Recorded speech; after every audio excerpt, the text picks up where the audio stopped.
Let's look back for a moment. This time last year, you might remember, Australia was in the middle of its most intense bushfire season on record, in which 33 people lost their lives. And since then, two major inquiries have found that climate change has exacerbated the conditions which caused the fires. Our Australia correspondent Shaila Khalil reports.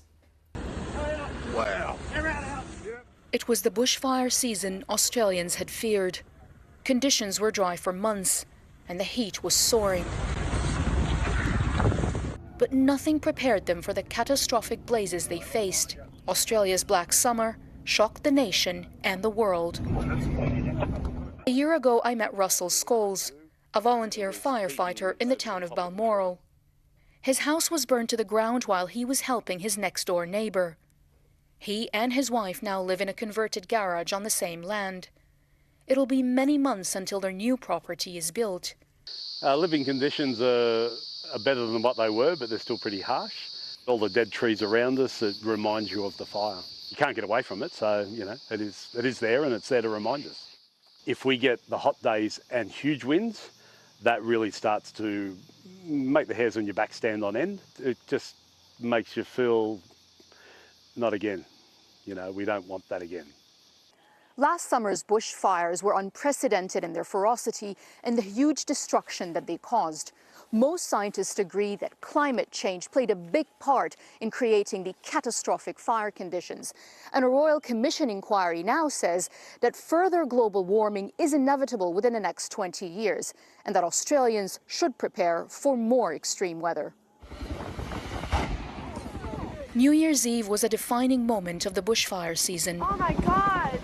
This was the town of Rosedale in New South Wales on the day. Holidaymakers and locals sheltering on the beach, watching in horror. Oh my God! 2/3 of the homes here were destroyed.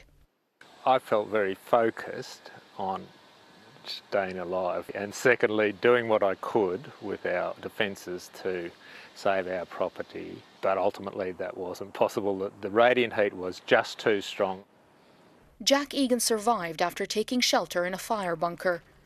It was a life-changing moment. He quit his job and focused full-time on campaigning for more action on climate change.